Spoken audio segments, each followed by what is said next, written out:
वंदे मातरम मेरे प्यारे विद्यार्थियों और मित्रों। आज से हम प्रारंभ कर रहे हैं कक्षा 12 का chapter number first, exception handling in Python. Exception handling in Python, ये फर्स्ट चैप्टर है। पाइथन में अपवाद संभालना। हालांकि है तो 12th क्लास का चैप्टर, आरबीएसई सीबीएसई के विद्यार्थी इसको आराम से देख सकते हैं, समझ सकते हैं। परंतु जो विद्यार्थी बीसीए कर रहे हैं, ठीक है, और उनके लिए बहुत ही हेल्पफुल रहेगी। जो पाइथन सीख रहे हैं, जो बिगिनर्स हैं, उनके लिए भी ये वीडियो बहुत ही इंपॉर्टेंट है। बहुत आसान भाषा में और तरीके से हम समझने वाले हैं। तो देखो, इसमें दिया हुआ है एक्सेप्शन हैंडलिंग। तो पहले हम बात करेंगे कि वास्तव में एक्सेप्शन होता क्या है।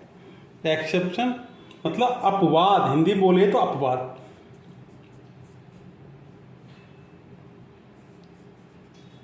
एक्सेप्शन मतलब अपवाद। हर किसी न किसी की जिंदगी में कोई ना कोई अपवाद तो होता ही है। तो उसी अपवाद की हम बात करने वाले हैं। एक ई लगाना भूल गया था, पीटीआई, ठीक है। एक्सेप्शन अपवाद, ठीक है। अब देखो, अपवाद होता क्या है। आपकी जिंदगी में कोई कमी हो गई, क्या कहेंगे, अपवाद है सर। कोई समस्या आ गई, तो समस्याएं जो आ रही हैं वो एक प्रकार की क्या एक्सेप्शन है, मतलब अपवाद है, ठीक है। अभी इसको हम बात करेंगे कोडिंग लैंग्वेज में, पाइथन में। तो जब भी हमने कोई कोड की रचना की, कोई प्रोग्राम हमने लिखा और लिखते समय लिख दिया, अब जब उसको हम रन कर रहे हैं, रन करते समय वो तरीके से काम नहीं कर रहा, प्रॉपर वे में वो काम नहीं कर रहा है। काम तो कर रहा है, रन कर गया, आउटपुट कुछ और आ रहा है उसका। पहली बात तो वो रन ही नहीं हो रहा। दूसरी बात, रन तो हो गया पर उसका आउटपुट गलत आ रहा है, जो हम चाहते हैं वैसा आउटपुट नहीं आ रहा। तो ये जो समस्याएं पैदा होंगी उनको कहते हैं हम एक्सेप्शन, मतलब अपवाद। इसको सामान्य तरीके से हम समझे तो जैसे आप एटीएम मशीन पे गए, आपने एटीएम कार्ड डाला, ठीक है, और उसने कुछ पूछा ही नहीं आपसे। पहली बात तो आप पिन नंबर वगैरह कुछ नहीं पूछा आपसे, तो आप समझ ही नहीं पाओगे क्या हो गया। वो क्या अपवाद है। पिन भी लगा दिया आपने, ठीक है, पिन नंबर डाल दिया आपने। पिन नंबर डालने के बाद आपने उससे अमाउंट भी पूछा, आपने अमाउंट भी एंटर कर दिया और मशीन ने खर खर खर की आवाज भी की, परंतु अमाउंट नहीं आया। अब आप कंफ्यूज हो गए, क्या हुआ। ये क्या है, अपवाद, ठीक है। ये क्या कहलाएंगे, अपवाद कहलाएंगे। और हम क्या करेंगे, इन्हीं अपवादों को हैंडल करना सीखेंगे। जैसे आपने सीखा भी देखा होगा, जैसे आप पिन नंबर डालोगे, पिन नंबर डालते अमाउंट डाल दिया, वो खर खर करेगा और फिर चेक करेगा कि आपने जो अमाउंट डाला है वो सही नहीं डाला है। क्योंकि बैंक के अंदर 500 का नोट निकलता है, 2000 का निकलता है, ठीक है। तो कहेगा कि आपने डाल दिया 50 रुपए का नोट, तो वो नहीं निकलेगा, है ना। तो आपको एक मैसेज शो कर देगा उसकी स्क्रीन के ऊपर कि आपने जो अमाउंट एंटर किया है वो सही नहीं है। अर्थात अपवाद तो आई, परंतु उसको हैंडल करके यूजर को दिखा दिया। ये समस्या है। तो इस तरह की हम समस्याओं को आप समाधान करना सीखेंगे। क्लियर। तो यदि प्रश्न आ जाए एक्सेप्शन क्या है, तो क्या लिखोगे आप। जो मैं बोलता हूं वैसा वैसा आप लिखते जाएंगे। लिखिए, कभी कभी पाइथन प्रोग्राम को निष्पादित करते समय प्रोग्राम बिल्कुल भी निष्पादित नहीं होता है। निष्पादित मतलब एक्सेस नहीं होता, रन नहीं होता वो, ठीक है।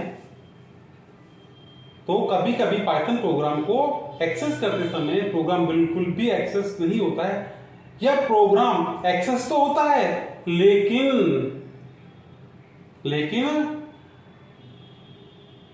हमारी इच्छा के अनुसार उसका आउटपुट हमें प्राप्त नहीं होता, या प्रोग्राम असामान्य रूप से व्यवहार करता है। उसे हम क्या कहते हैं, अपवाद कहते हैं। क्लियर। हाँ, और इसको आप वापस रिपीट करके सुन सकते हो इस चीज को। हम जो मैंने आपको बता दिया, प्रोग्राम बन तो रहा है, यहाँ तो एक्सेस ही नहीं हो रहा, और एक्सेस हो तो रहा है, परंतु उसका जो स्ट्रक्चर है, जो व्यवहार है उसका, वो सही प्रकार से कार्य नहीं कर रहा है। हमारा जो हम जैसा आउटपुट चाहते हैं वैसा आउटपुट हमें प्राप्त नहीं हो रहा है। ये कहलाएगा आपका अपवाद। अब देखो अपवाद को, अब ये अपवाद होंगे तो कब होंगे, देखो तो क्या होंगे। एक तो होगा आपका syntax, SY and syntax exception या एरर बोल देंगे इसको अपन,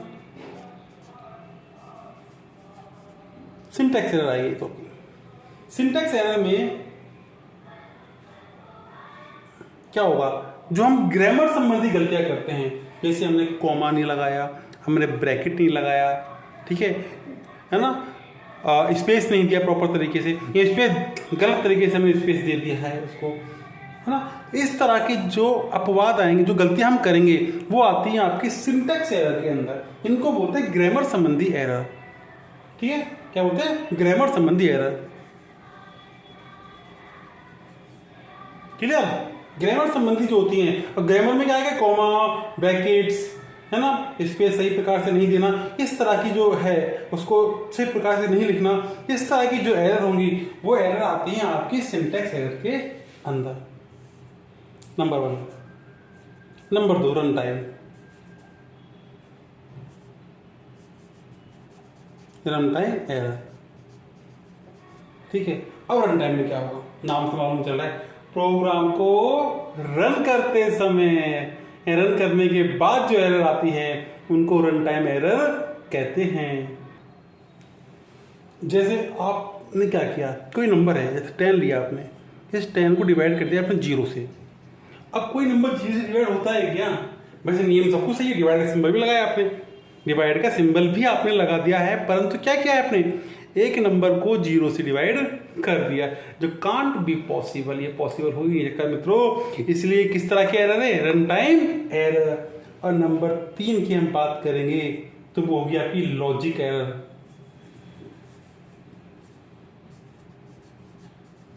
लॉजिक एरर्स जो आती हैं, मतलब आपने कोई लॉजिक जो किया है वो गलत तरीके से आपने उसको प्रेजेंट कर दिया है।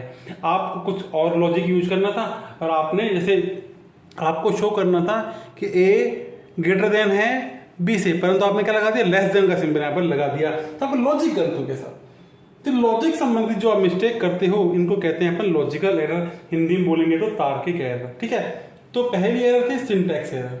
जो अपवाद उत्पन्न होंगे ना, तो किन किन वजह से अपवाद आपके उत्पन्न हो सकते हैं, सिंटैक्स एरर की वजह से, रन टाइम एरर की वजह से, लॉजिकल एरर की वजह से आपके अपवाद उत्पन्न हो सकते हैं। तो सिंटैक्स में तो जो आप ग्रामर संबंधी, अर्थात जो आपकी लैंग्वेज है, जो पाइथन लैंग्वेज है, इसमें कुछ नियम बना रखे हैं, उन नियमों की आप अवहेलना कर रहे हो, उन नियमों को आप मान नहीं रहे, अर्थात उनकी जो ग्रामर संबंधी मिस्टेक आप कर रहे हो वो आएंगी सिंटैक्स एरर के अंदर। तो आपको लिखना है तो आप लिख सकते हो कि किसी प्रोग्रामिंग लैंग्वेज के नियमों की पालना नहीं करना, अर्थात ग्रामर संबंधी गलतियां करना सिंटैक्स एरर कहलाती है। रन टाइम एरर, जब प्रोग्राम को रन करने के बाद जो एरर उत्पन्न होती है उनको रन टाइम एरर कहते हैं। जैसे किसी नंबर को 0 से डिवाइड कर देना, एक प्रकार की रन टाइम एरर है। लॉजिकल एरर, लॉजिक संबंधी जो हम इसमें लिखेंगे, प्रोग्रामिंग लैंग्वेज लिखते समय लॉजिक संबंधी गलतियां होना लॉजिकल एरर कहलाती है। जैसे ए को ग्रेटर देन लिखना था परंतु हमने लेस देन उसको शो कर दिया, तो क्या हो गया, आपका लॉजिकल एरर हो गई। तो आपको आई होप आपको समझ में आ गया होगा एक्सेप्शन होते क्या हैं और किस किस वजह से ये एक्सेप्शन उत्पन्न हो सकते हैं, ठीक है। अब हम आगे की टॉपिक की ओर चलेंगे।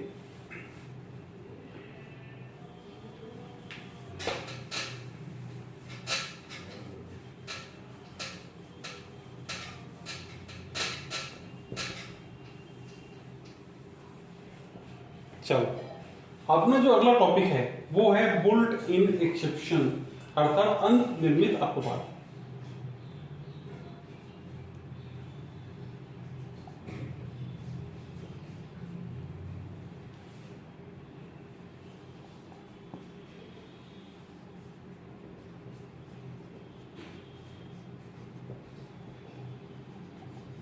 बुल्ट इन एक्सेप्शन, हिंदी में बोले तो अंतर्निर्मित अपवाद।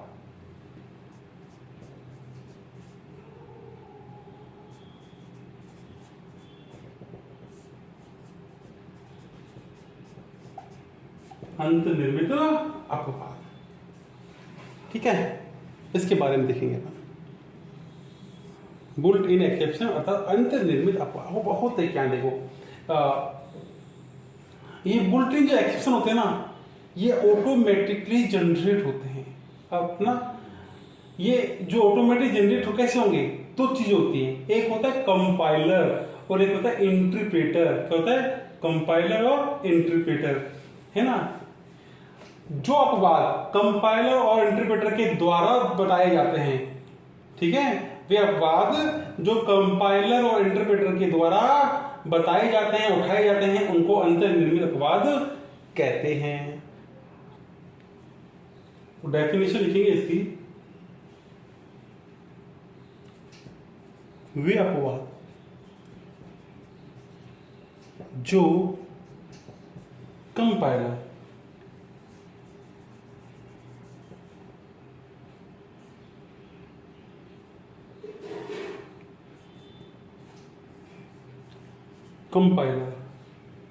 व इंटरप्रेटर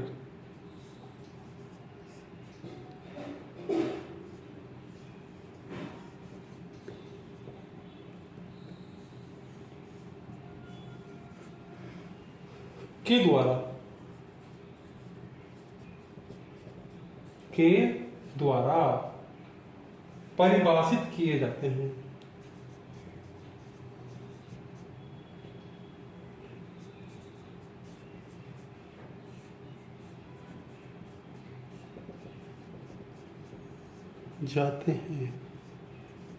उन्हें बुलेटिन एक्सेप्शन कहते हैं। जो कंपाइलर और इंटरप्रेटर में बताएगा, ठीक है, वो शो करेगा, उसे कहेंगे अपन बुलेट इन एक्सेप्शन कहेंगे श्रीमान जी इसको, ठीक है ना।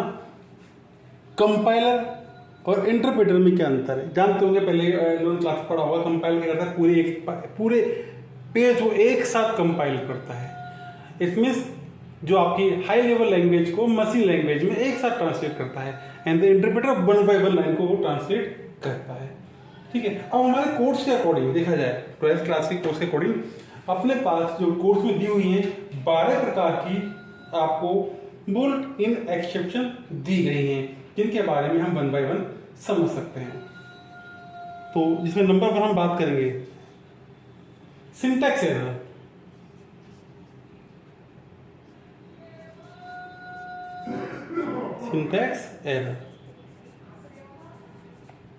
सिंटैक्स एरर, ठीक है, ये क्या एरर हो गई, जिसके बारे में पहले पढ़ चुके हैं। वही ग्रामर संबंधी जो मिस्टेक होंगी, है ना, वो सिंटैक्स एरर के अंदर आती ही हैं। सेकंड पढ़ेंगे वैल्यू।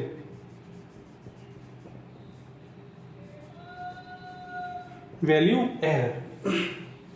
अब देखो ये कब आएगी, ये पहले लाइन तो आपको लिखनी सब लिखना है। यदि ऐसा आ जाए तो वैल्यू एरर क्या है, यह एक अंतर्निर्मित अपवाद है। क्या ये एक अंतर्निर्मित अपवाद है, जिसमें डेटा प्रकार तो सही होता है, जो डेटा टाइप होता है आपका,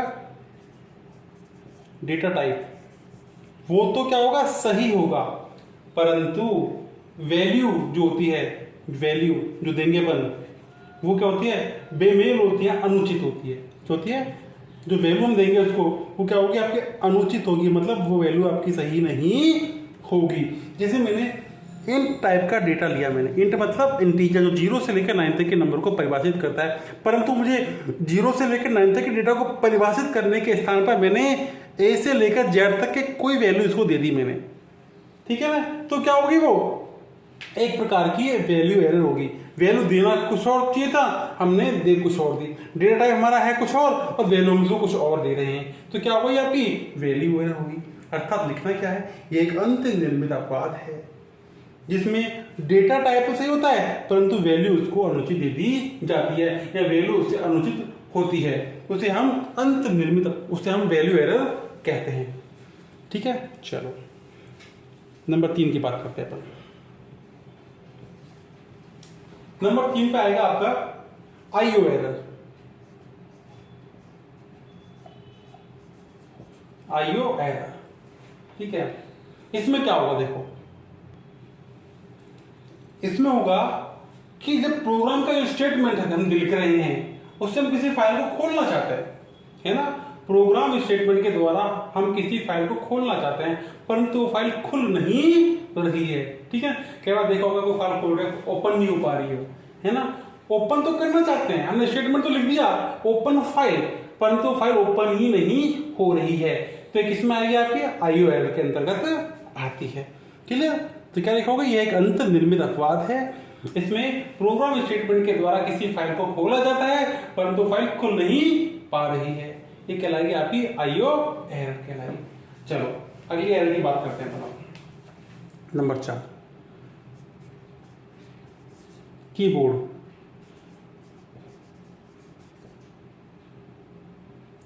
कीबोर्ड एरर लिख लो आप। ठीक, कीबोर्ड एरर अर्थात क्या होगा सर में, इसमें होगा जैसे मैंने प्रोग्राम को रन किया और गलती से कीबोर्ड का एस्केप बटन दब गया, एस्केप बटन ESC वाला जो कॉर्नर जो आपके लेफ्ट कॉर्नर में होगा है ना, वो वाला बटन मैंने दबा दिया गलती से, सब कैसा चाहता तो नहीं था परंतु हो गया है ना, क्या आएगी वो, किसमें आएगी वो, आपकी कीबोर्ड एरर के अंतर्गत आएगी ना। गलती से डिलीट बटन दबा दिया आपने तो क्या हो गया, वो कीबोर्ड एरर हो गया आपने। ठीक है, कीबोर्ड से आपको गलती कर रहे हो है ना, यह एक अंतर्निर्मित अपवाद है जिसमें प्रोग्राम को रन करते समय गलती से डिलीट या एस्केप बटन दब जाता है जिससे प्रोग्राम का एक फ्लो रुक जाता है, उसे हम कहते हैं कीबोर्ड एरर। ठीक है, चलो नंबर आगे चलते हैं अपन, नंबर 5 की बात करते हैं। इंपोर्ट, नाम से मालूम चल रहा है इंपोर्ट एरर। इसमें क्या होगा, हम किसी मॉड्यूल को इंपोर्ट करना चाहते हैं, हम पाइथन कोडिंग कर रहे हैं, कोई मॉड्यूल बना हुआ है उसको हम अपने प्रोग्राम के साथ जोड़ना चाहते हैं परंतु वो इंपोर्ट ही नहीं हो पा रहा है, मिल ही नहीं रहा है। ठीक है, यह अंतर्निर्मित अपवाद है, इसमें जब हम किसी मॉड्यूल को प्रोग्राम के साथ इंपोर्ट करना चाहते हैं परंतु इंपोर्ट नहीं हो रहा है, क्या कहलाएगी आपकी इंपोर्ट एरर कहलाएगी। नंबर 6 की बात करेंगे अपन, EOF एरर।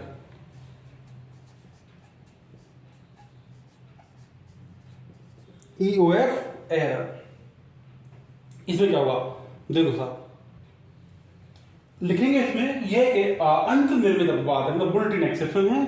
इसमें क्या होगा, इसमें क्या होगा, देखो इसमें होगा कि कोई डेटा है उसको हम पढ़ना चाहते हैं ने, और फाइल खुल भी रही है, खुल भी गई परंतु बिना पढ़े वो ऑटोमेटिक बंद हो गई।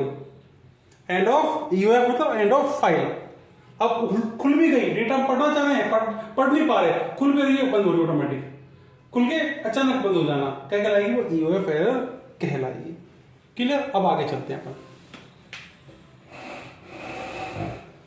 एरर नंबर 7 की तरफ चलते हैं। 7 में जीरो डिवीजन एरर।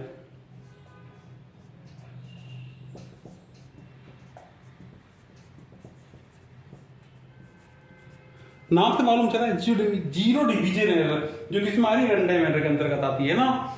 इसमें हम क्या करेंगे, किसी नंबर को 0 से डिवाइड कर देंगे तो क्या हो जाएगी, वो जीरो डिवीजन एरर हो जाएगी। तो ये एक अंतर्निर्मित अपवाद है जिसके अंतर्गत हम किसी नंबर को जब 0 से डिवाइड कर देते हैं तो जीरो डिवीजन एरर उत्पन्न होती है। ठीक है, आगे चलते हैं, 8 नंबर पे चलते हैं, इंडेक्स एरर।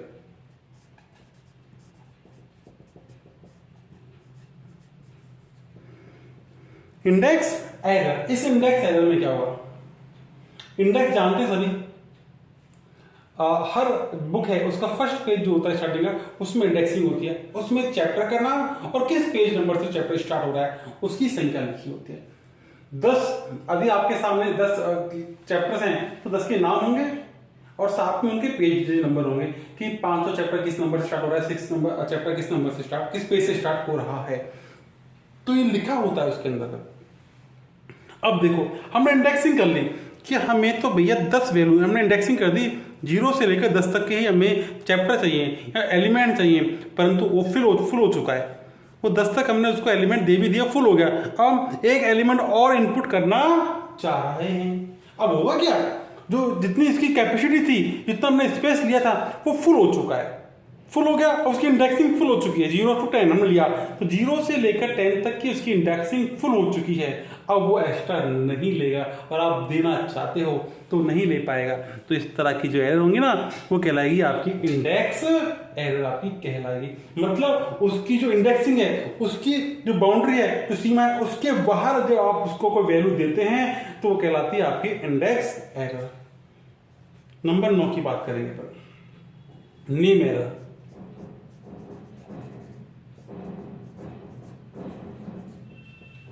नेम एरर, देखो नेम एरर में क्या हुआ, वेरिएबल हमने पढ़े हैं जब 11th क्लास के अंदर। तो वेरिएबल होते हैं वो दो प्रकार के होते हैं, एक तो होता है ग्लोबल, एक होता है लोकल। एक ग्लोबल और एक लोकल। अब हम दोनों को शो कर रहे हैं, ग्लोबल वेरिएबल बना रहे हैं और लोकल भी हम बना रहे हैं, परंतु हमने सही प्रकार से इनको शो नहीं किया, सही प्रकार से इनको शो नहीं किया। मतलब जब ग्लोबल बनाना था हमने उसको लोकल की जगह लिख दिया, और जिसको लोकल बनाना था उसको ग्लोबल की जगह हमने लिख दिया, है ना। तो आगे दिक्कत, ग्लोबल मतलब जो ब्लॉक के बाहर हम शो करते हैं, जिनका जो स्कोप है, जो प्रभाव है पूरे प्रोग्राम में रहता है, वो तो कहलाते हैं आपके ग्लोबल। और जिनको भी ब्लॉक के अंदर लिख दें अपन, जिनका जो स्कोप है, क्षेत्र है, वो सिर्फ उस ब्लॉक के अंदर तक ही सीमित रहता है, वो कहलाते हैं आपके लोकल। और हमने उनको सही प्रकार से उनको डिफाइन नहीं किया है, तो ये कहलाएगा आपका नेम एरर। ठीक है, यह एक बुल्ट इन एक्सेप्शन है। इसके अंतर्गत हम ग्लोबल व लोकल वेरिएबल को सही प्रकार से डिफाइन नहीं करते, तो इस प्रकार की एरर प्रकट होती है। चलो अगला है इंडेंटेशन एरर 10।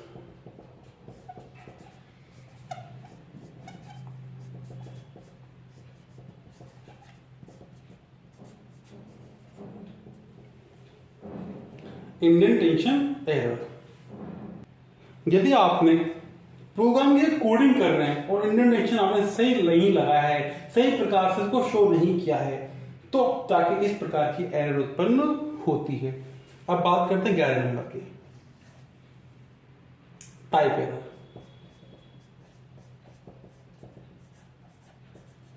टाइप एरर,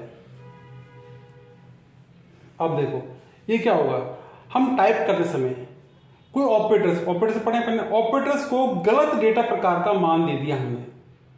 जो ऑपरेटर्स हमने यूज किए, जो भी हम कैलकुलेशन करने के लिए जो भी हम सिंबल यूज करते हैं, they all are called operators. और उन ऑपरेटर्स को अपने क्या कर दिया, ऑपरेटर्स तो यूज तो कर रहे हैं परंतु गलत डेटा प्रकार का उनको हमने मान दे दिया, गलत डेटा प्रकार का मान हमने उनको दे दिया, है ना। तो ये क्या कहलाएंगे अपन, वो जो एरर प्रकट होगी वो कहलाएगी आपकी टाइप एरर कहलाएगी आपकी। हम बात करते हैं 12वीं एरर की,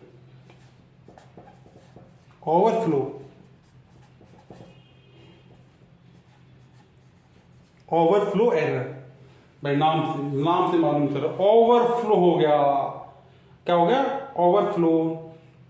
जो हमने लिमिटेशन ली है, ठीक है ना, हमने जो हम प्रोग्रामिंग कर रहे हैं, जो कैलकुलेशन कर रहे हैं, उसके लिए हमने डेटा का जो टाइप लिया है उसकी, क्योंकि हर डेटा टाइप की एक फिक्स वैल्यू होती है, 2 बाइट, किसी की 4 बाइट, किसी की 8 बाइट। तो उस वैल्यू से ज्यादा हमने सीमा अधिक वैल्यू दे दी, उसकी जो कैपेसिटी थी उस कैपेसिटी से हमने उसको ज्यादा की वैल्यू दे दी हमने उसको, तो उस तरह की एरर कहलाएगी आपकी ओवरफ्लो एरर कहलाएगी। ठीक है ना।